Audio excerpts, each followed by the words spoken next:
नमस्ते बच्चों। तो हिस्ट्री का पीछे आप मौर्योत्तर काल का जो क्लास है वो पढ़ चुके होंगे। अब उसमें हम देख रहे थे कि हिंद यवन का आगमन हुआ था, ठीक है। शकों का आगमन हुआ, पहलों का, फिर कुषाण का। तो जो कुषाण थे ना, उन्हीं के सामंत थे गुप्त। कुषाण के सामंत कौन थे? गुप्त थे। तो ध्यान रखना है, आप जो पढ़ रहे हैं ना, आज पढ़ेंगे गुप्त वंश के बारे में। तो पहला बात कि पूछेंगे कि गुप्त किसके सामंत थे, तो गुप्त कुषाण के सामंत थे, ठीक है। कुषाण के सामंत थे, मतलब इन्हीं के दरबार में कहीं ना कहीं इनका पालन पोषण कह सकते हैं कि एक तरह से हुआ था। मतलब कुषाण के दरबार में ही गुप्त जो शासक निखर के आए वो काम किया करते थे, ठीक है। और फिर अंतिम राजा को मार करके फिर यहाँ पे ये अपना साम्राज्य स्थापित किए। तो ध्यान रखिए, गुप्त वंश भारतीय इतिहास का एक अत्यंत महत्वपूर्ण वंश है, बड़ी महत्वपूर्ण वंश है, क्योंकि इसका शासन इस तरह से व्यवस्थित हुआ है और ये अपने शासन में लगभग हर क्षेत्र में, कला से लेकर के, ठीक है, उसके बाद में अपना साम्राज्य से लेकर के हर क्षेत्र में विकास किया। इसलिए भारत का स्वर्ण युग कहा जाता है। गुप्त काल के शासन को क्या कहा जाता है? भारत का स्वर्ण युग। तो ध्यान रखिएगा, किसके शासन काल को भारत का स्वर्ण युग कहा जाता है? गुप्तों के शासन काल को। और किसके सामंत थे? कुषाण के, ठीक है। अब हम गुप्त वंश पूरा पढ़ने से पहले क्या करेंगे कि गुप्त वंश के शासक के बारे में पढ़ लेंगे, राजा के बारे में, ठीक है। अब ध्यान दीजिए, हम तेजी में आराम से हर चीज को समझ लेंगे, ज्यादा लेंथी क्लास नहीं होगा। तो ध्यान दीजिए, गुप्त वंश के राजा का क्रम। तो पहला जो राजा था उसका नाम था श्रीगुप्त। कथी नाम था? श्रीगुप्त, ठीक है। श्रीगुप्त के बाद दूसरा जो राजा बना गुप्त वंश का वो था घटोत्कच। कथी नाम था? घटोत्कच। तीसरा राजा बना, उसका नाम था चंद्रगुप्त प्रथम। चंद्रगुप्त प्रथम, ठीक है। फिर इसका बेटा राजा बना, इसका नाम था समुद्रगुप्त। क्या नाम था? समुद्रगुप्त, ठीक है। फिर इसके बाद में राजा बना चंद्रगुप्त द्वितीय। चंद्रगुप्त द्वितीय। उसके बाद में आपका राजा बना कुमारगुप्त। कौन बना था? कुमारगुप्त। कुमारगुप्त के बाद में राजा बना आपका स्कंदगुप्त। कौन बना था? स्कंदगुप्त। स्कंदगुप्त के बाद में राजा बना आपका भानुगुप्त, जो फेमस राजा था। फेमस राजा यहाँ आपको लिख रहे हैं, जो एग्जाम में पूछता है, भानुगुप्त। और अंतिम जो राजा बना था उसका नाम था विष्णुगुप्त। विष्णुगुप्त, क्या नाम था? विष्णुगुप्त। तो ये ध्यान रखिएगा। अब ध्यान दीजिए यहाँ पे श्रीगुप्त के बारे में। सबसे पहले श्रीगुप्त, तो ध्यान रखिएगा, पूछे गुप्त वंश का संस्थापक था। संस्थापक कौन था? श्रीगुप्त, ये ध्यान रखिएगा। घटोत्कच श्रीगुप्त का क्या था? पुत्र था। क्या था? पुत्र, ठीक है। चंद्रगुप्त प्रथम, तो गुप्त वंश का ये वास्तविक संस्थापक था। वास्तविक संस्थापक, वास्तविक संस्थापक पूछे तो चंद्रगुप्त प्रथम। ये दोनों महाराज के उपाधि धारण किया, और ये धारण किया था महाराजाधिराज का उपाधि। महाराजाधिराज, महाराजाधिराज का उपाधि। तो महाराजाधिराज का उपाधि धारण किया। उसके बाद में आप इसके बारे में और ध्यान देंगे तो ध्यान देंगे, इसी के समय में गुप्त संवत शुरू हुआ था। गुप्त संवत। गुप्त संवत कब शुरू हुआ? 319 से 320 ईस्वी, ठीक है, ये ध्यान रखिएगा। इसकी पत्नी का नाम था कुमार देवी। पत्नी जो इसकी थी उसका नाम था कुमार देवी। कुमार देवी, ठीक है। और ये कहीं ना कहीं अपने साम्राज्य को बहुत ज्यादा बढ़ाया था, ठीक है, चंद्रगुप्त प्रथम। तो ये चीज इसके बारे में आप ध्यान रखिएगा, जो मेन है एग्जाम में जो आता है वो चीज बता रहे हैं। समुद्रगुप्त के बारे में ध्यान रखिएगा, इसको भारत का नेपोलियन कहा जाता है। भारत का नेपोलियन, नेपोलियन, ठीक है। इसके बारे में जानकारी जो मिलता है वो एक इसके दरबारी थे जिसका नाम था हरिसेन। क्या नाम था? हरिसेन। और हरिसेन का रचना है प्रयाग प्रशस्ति। कथी रचना है? प्रयाग प्रशस्ति। तो हरिसेन का जो रचना है प्रयाग प्रशस्ति, तो उससे इसके बारे में जानकारी मिलता है समुद्रगुप्त के बारे में। ये क्या किया था कि आर्यावर्त के 9 राजा और दक्षिण भारत के 12 राजा को क्या किया था? ये हराया था, ठीक है। इसका 12 गो राज्य जो था, दक्षिण भारत में जो 12 गो प्रांत था, तो उसका कहीं ना कहीं सब उस प्रांत को वापस कर दिया उसका क्षेत्र, ठीक है, और कहा कि हमको टैक्स देते रहना। लेकिन आर्यावर्त के जो 9 प्रांत को हराया था उसको अपना में क्या कर लिया, मिला लिया, ठीक है। तो ये आप ध्यान रखिएगा समुद्रगुप्त के बारे में। इसके सिक्का पर इसका बीना बजाते हुए, बीना बजाते चित्र मिला है, बीना बजाते चित्र। तो इस तरह से माना जाता है कि संगीत प्रेमी है, ठीक है। हाँ, सरस्वती माता का भी चित्र कहीं ना कहीं मिला है, तो इसका खुद का भी बीना बजाते हुए चित्र मिला है, तो ये ध्यान रखिएगा, ठीक है, समुद्रगुप्त के बारे में। उसके बाद में कहीं ना कहीं अश्वमेध यज्ञ चंद्रगुप्त प्रथम भी किया था और समुद्रगुप्त भी किया था, अश्वमेध यज्ञ, तो ये ध्यान रखिएगा अश्वमेध यज्ञ कॉमन हो जाता है। चंद्रगुप्त द्वितीय का ये जो उपाधि धारण किया था विक्रमादित्य का, कभी का, विक्रमादित्य, विक्रमादित्य का, ये किसको पराजित किया था, शको को हराया था, शको को हराया, ठीक है, ये ध्यान रखिएगा इसके बारे में। इसके दरबार में 9 रत्न रहते थे, 9 रत्न, और इसमें फेमस थे कालिदास। कालिदास क्या थे, फेमस थे ज्यादा, 9 रत्न रहते थे, ये ध्यान रखिएगा। उसके बाद में इसके बारे में और क्या ध्यान रखिएगा, इसके पुत्री का नाम था, पुत्री प्रभावती देवी, प्रभावती गुप्त बोलते हैं उसको, प्रभावती गुप्त, प्रभावती गुप्त, और इसका विवाह किया था रुद्रसेन, रुद्रसेन से। किससे किया था, रुद्रसेन से, ठीक है, तो ये ध्यान रखिएगा। आगे देखिए, इसके बाद में अगला राजा बना कुमारगुप्त, और कुमारगुप्त जो उपाधि धारण किया था, ये धारण किया था महेंद्रादित्य का, महेंद्रादित्य। तो कुमारगुप्त किसका उपाधि धारण किया, महेंद्रादित्य। और ये इसका फेमस काम ध्यान रखिएगा, एगो नालंदा विश्वविद्यालय का निर्माण करवाया, नालंदा विश्वविद्यालय का निर्माण, नालंदा विश्वविद्यालय का निर्माण, ठीक है। तो इतना काम इसका फेमस ध्यान रखिएगा। और नालंदा विश्वविद्यालय का नष्ट जो करवाया था उसका नाम था बख्तियार खिलजी, कथी नाम था, बख्तियार खिलजी। उस विश्वविद्यालय में आग लगवाया, मतलब किताब कितना देर तक जलते रह गया, ठीक है, ये ध्यान रखिएगा। स्कंदगुप्त, तो इसके बारे में ध्यान रखिएगा, हुनों को पराजित किया, हुनों को पराजित किया, हुनों को पराजित किया, ठीक है, तो इसके बारे में ध्यान रखिएगा। भानुगुप्त, इसके बारे में जानकारी मिलता है एरन अभिलेख से। कौन अभिलेख, एरन अभिलेख, और एरन अभिलेख का 510 ईस्वी, 510 ईस्वी, ठीक है। इसके बारे में एक चीज और ध्यान रखिएगा कि इसने हुनों को पराजित किया था, हुनों को पराजित किया, हुनों को पराजित किया।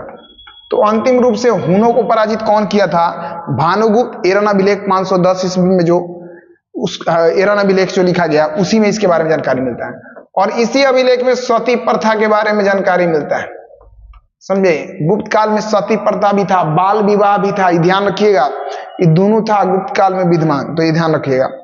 और विष्णुगुप्त के बारे में ध्यान रखिए, ये अंतिम शासक था, गुप्त वंश का अंतिम शासक। अंतिम शासक कौन था गुप्त वंश का, विष्णुगुप्त। अच्छा, तो ये सब ध्यान रखिएगा। अच्छा, कुमारगुप्त महेंद्रादित्य का उपाधि धारण करता है, और स्कंदगुप्त कौन सा उपाधि धारण करता है, तो ये करता है कुमारादित्य का उपाधि, कुमारादित्य, कुमारादित्य का कभी धारण करता है, उपाधि, उपाधि। तो कुमारादित्य का उपाधि स्कंदगुप्त और महेंद्रादित्य का कुमारगुप्त। तो ये आशा करते हैं पूरा आराम से अच्छा से आप समझ गए होंगे एक एक राजा के बारे में पूरा लाइन से। अब एग्जाम में जो है क्वेश्चन जितना हम आपको बताए हैं, ठीक है, यहीं से पूरा क्वेश्चन आता है, यहीं से पूरा क्वेश्चन आता है, ठीक है, इससे बाहर से क्वेश्चन नहीं आता है। अब कहता है कि जो टैक्स वसूला करता था गुप्त वंश, तो ये कर जो वसूला करता था ना, कर मुख्य रूप से कथी से लेता था, तो कृषि से सबसे ज्यादा कर मुख्य रूप से लिया जाता था, कथी से, कृषि से, ठीक है। उसके बाद में ध्यान रखिए कितना उपज का लेता था, तो उपज का आपका उपज का 1/6 ये वसूला करता था, ठीक है। तो इतना आप ध्यान रखिएगा, समझे, शॉर्ट टर्म में इतना आप ध्यान रखिएगा, ये चीज एकदम दिमाग में आपको फिट रखना है। चलिए आगे ध्यान दीजिए, इसका आप स्क्रीनशॉट अगर लेना चाहते हैं तो बिल्कुल ले सकते हैं, शॉर्ट टाइम में एग्जाम के लिए आप इसका रिवीजन कर लेंगे, समझे। थोड़ा हम साइड हो जाते हैं, अगर आप स्क्रीनशॉट ले सकते हैं तो पूरा ले सकते हैं, ठीक है। चलिए अब ले लिए होंगे, चलिए ध्यान दीजिए। अब क्या करना है आपको, यहां पे ध्यान देना है। अब एक एक करके आप पीडीएफ को देखते चलिए, अब पूरा मजा आएगा, कोई दिक्कत आपको नहीं होने वाला है। चलिए देखिए, गुप्त वंश की स्थापना हुआ था 240 ईसा पूर्व ईस्वी में, 240 ईस्वी में हुआ था। ठीक है, तो डेट ज्यादा इंपॉर्टेंट नहीं। संस्थापक आपको बता दिए थे श्रीगुप्त। कौन था श्रीगुप्त? कथी का उपाधि धारण किया? महाराज का। और श्रीगुप्त के बाद अगला राजा कौन था? घटोत्कच। घटोत्कच, अब पढ़ना बड़ा आसान, फटाफट पढ़ लेंगे। अगला राजा था घटोत्कच, और ये भी कथी का उपाधि धारण किया था? महाराजे का। ठीक है, चलिए आगे देख लीजिए। गुप्त वंश का वास्तविक शक्तिशाली शासक कौन था, यानी वास्तविक संस्थापक कहेंगे। तो वास्तविक संस्थापक आपको पहले ही बता दिए थे, चंद्रगुप्त प्रथम। चंद्रगुप्त प्रथम थे। ठीक है, लगभग 319 से 320 ईस्वी में गद्दी पर बैठा था। इन्होंने लिच्छवी की राजकुमारी किससे विवाह किया था? राजकुमारी कुमार देवी। कुमार देवी आपको बताया है, कुमार देवी से विवाह किया था। ठीक है, जिससे शक्ति प्रतिष्ठा बना, ये अपने राज को बढ़ाया। तो ये सब कहानी है, कोई भी राजा कहीं ना कहीं अपने राज को बढ़ाने का ही कोशिश करेगा। और जो नासिक होगा, पियक्कड़, नशेड़ी, गजेड़ी होगा, तो बिलवाने का कोशिश करेगा। ये कथी का उपाधि धारण किया था? महाराजाधिराज। आप पढ़े हैं, महाराजाधिराज का उपाधि धारण किया था। और इसी के समय में चंद्रगुप्त प्रथम के समय गुप्त संवत शुरू हुआ, लगभग 319 से 320 ईस्वी। तो आप इसके बारे में ये सब चीज आप पढ़ चुके हैं। ठीक है, चलिए आगे देखते हैं समुद्रगुप्त के बारे में। 335 से 375 ईस्वी डेट इंपॉर्टेंट नहीं है, खाली लाइन से हम जो लिखे हैं वो लाइन से ध्यान रखिएगा, समझे? ये ईस्वी इंपॉर्टेंट खास नहीं है। गुप्त वंश का सबसे महान शासक बताए हैं, कौन था? समुद्रगुप्त। इसको भारत का नेपोलियन कहते थे, आपको बताया गया है। प्रयाग प्रशस्ति लिखा हुआ था इसी के दरबार में, एक लेखक था हरिसेन, ये भी आपको बताया गया है। ठीक है, तो ये ध्यान रखिएगा, समझे? तो भारत का नेपोलियन किसको कहा जाएगा? समुद्रगुप्त। सबसे महान शासक गुप्त वंश का समुद्रगुप्त। प्रयाग प्रशस्ति के लेखक हरिसेन लिखे हैं, उसमें किस राजा के बारे में जानकारी है? समुद्रगुप्त। आर्यावर्त के कै गो राजा को हराया बताए थे? 9 गो। दक्षिण भारत के कै गो राजा को? 12 गो। ठीक है, लेकिन फिर दक्षिण भारत के राजाओं को, मतलब पराजित करके राजाओं को फिर से शासन वापस दे दिया था। मतलब दया का नीति भी कहीं ना कहीं अपनाता था। ठीक है, तो जो आर्यावर्त वाला है उसको नहीं दिया है 9 गो को, उसको मिला लिया। दक्षिण भारत के 12 गो जो राजा को हराया था, तो वो चीज उसको वापस दे दिया। चलिए आगे ध्यान दीजिए। अब अगला राजा बनेगा समुद्रगुप्त के बाद चंद्रगुप्त द्वितीय, यानी विक्रमादित्य का उपाधि धारण किया था, आपको बता दिए हैं। शकों को पराजित किया। शक शासक को हराया था, बताए हैं। ये राजधानी बना लिया उज्जैन। कहां बना लिया? उज्जैन में राजधानी बना लिया। कला और साहित्य सबसे ज्यादा इसके समय में विकास हुआ था। ठीक है, कला साहित्य का सबसे ज्यादा विकास किसके समय में हुआ? विक्रमादित्य के समय में। इसी के दरबार में 9 रत्न रहते थे, जिसमें प्रमुख कौन थे? कालिदास, आपको बताया गया। ठीक है, सर्वप्रथम चांदी का सिक्का भी यही चलवाया था। सर्वप्रथम चांदी का सिक्का कौन चलवाया था? चंद्रगुप्त द्वितीय। अब देखिए 9 रत्न जो है इसके दरबार में, उसका नाम ध्यान रखिए। पहला है कालिदास। कालिदास ये महान कवि थे और नाटककार थे। इनका रचना बहुत सारा है, रघुवंशम, अभिज्ञान शाकुंतलम, कि नहीं, मालविका अग्निमित्रम, तो ये सब जो है कालिदास का रचना है। उसके बाद में अमरकोश के रचयिता अमर सिंह भी इसी के दरबार में रहते थे। ठीक है, तो ये ध्यान रखिएगा। आगे देखिए, धन्वंतरी प्रसिद्ध वैद्य था, चिकित्सक था, धन्वंतरी इसके दरबार में रहता था। वराहमिहिर खगोल शास्त्री था, ध्यान रखिएगा कौन क्या क्या था, इसके दरबार में रहता था। छपनक जो है ज्योतिषी था, ज्योतिषी, तो ये एग्जाम में पूछा हुआ था, एक एग्जाम में। छपनक क्या है? ज्योतिषी है, इसके दरबार में रहता था। शंकु जो था ये वास्तु शास्त्री था, ये नहीं पूछा है अभी। ठीक है, तो ध्यान रखिए। अमरकोश लेखक हैं, कालिदास लेखक हैं, धन्वंतरी वैद्य है, वराहमिहिर खगोल शास्त्री, छपनक ज्योतिषी, शंकु वास्तु शास्त्री, घटक पर जो है कवि है, बेताल भट्ट तांत्रिक और विद्वान है, और वर रुचि क्या है? व्याकरणाचार्य है। ठीक है, तो ये ध्यान रखिए इसके दरबार में। आगे आ जाइए आप कुमारगुप्त, इसके बारे में भी आपको एकदम बताए हैं। ठीक है, कि उपाधि किसका धारण किया? महेंद्रादित्य का, और काम कथी किया था? नालंदा विश्वविद्यालय बनवाया। कथी बनवाया था? नालंदा विश्वविद्यालय। तो जितना पूछता है बस उतना पढ़िए, फालतू का ज्ञान लेने का जरूरत नहीं है, क्योंकि ऑलरेडी सिलेबस बहुत ज्यादा है जीके का। ठीक है, हाँ, तो यहां ज्ञान नहीं देना है। स्कंदगुप्त हुनों के आक्रमण को रक्षा तथा गुप्त वंश का अंतिम शक्तिशाली राजा था। तो हुन के आक्रमण को हराया था, मतलब हुनों को हराया था कौन? स्कंदगुप्त। ठीक है, और ये कथी का उपाधि धारण किया था? स्कंदगुप्त। तो ये ध्यान रखिएगा। कुमारगुप्त के बाद स्कंदगुप्त, ये कुमारादित्य का उपाधि धारण किया था। ठीक है, और वो महेंद्रादित्य का। तो ध्यान रखिए, यहाँ पे ये टाइपिंग में कहीं ना कहीं छूट गया होगा। चलिए 510 ईस्वी में एरन अभिलेख से सर्वप्रथम सती प्रथा का जानकारी मिलता है। आपको बताए हैं किस अभिलेख से? तो एरन अभिलेख से। किसके बारे में जानकारी मिलता है? सती प्रथा के बारे में। ठीक है, ध्यान रखिएगा, गुप्त काल में मिला था। और इस अभिलेख में गुप्त वंश के शासक भानुगुप्त का वर्णन है। और एरन अभिलेख में किसका वर्णन है? भानुगुप्त। किसका? भानुगुप्त का।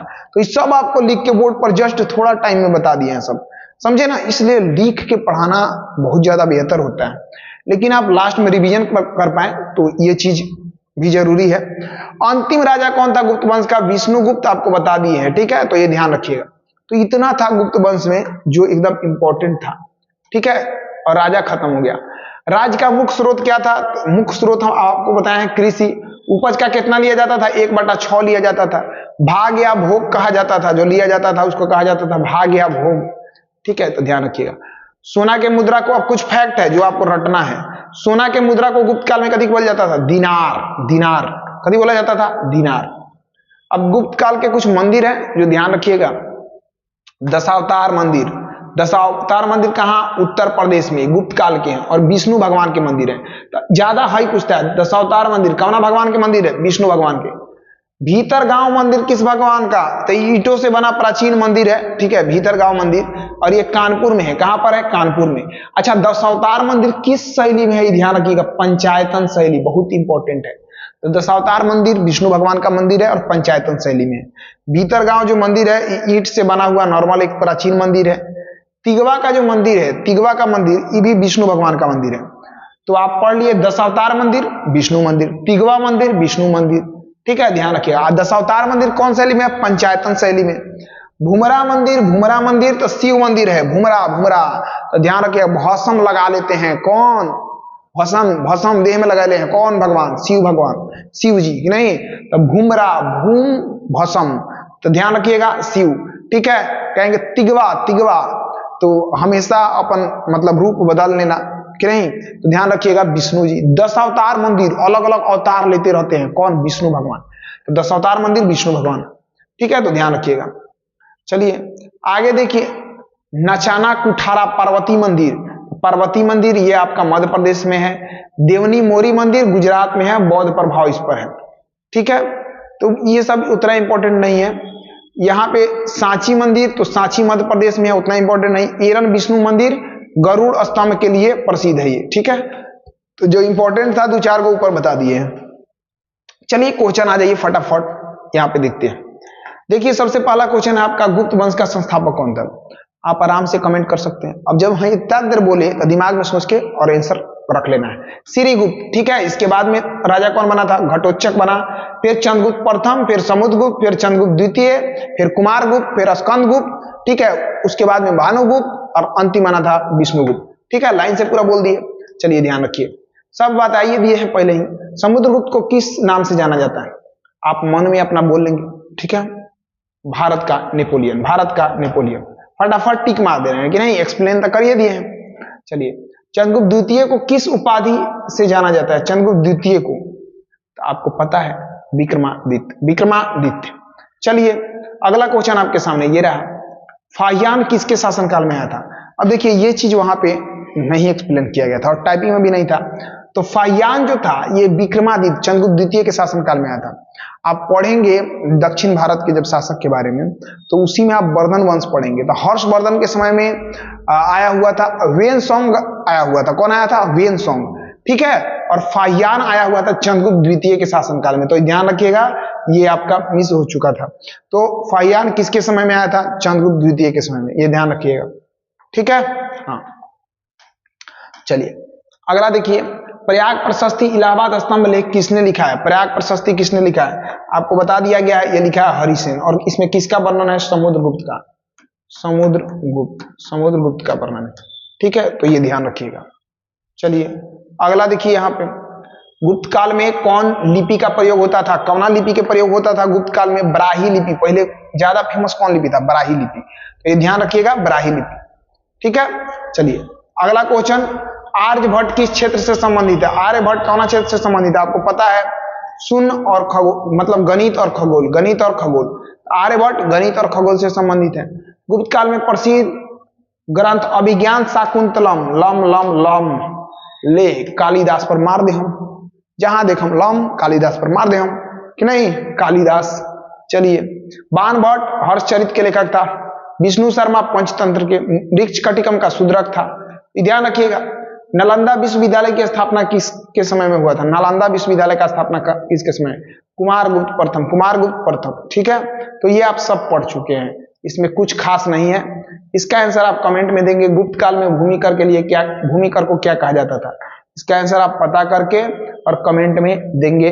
थ्योरी जब पढ़ाए हैं तो उसमें बता ही दिए हैं कि गुप्त काल में भूमिकर को क्या कहा जाता था, तो ये आंसर आप कमेंट करेंगे। ठीक है, कमेंट।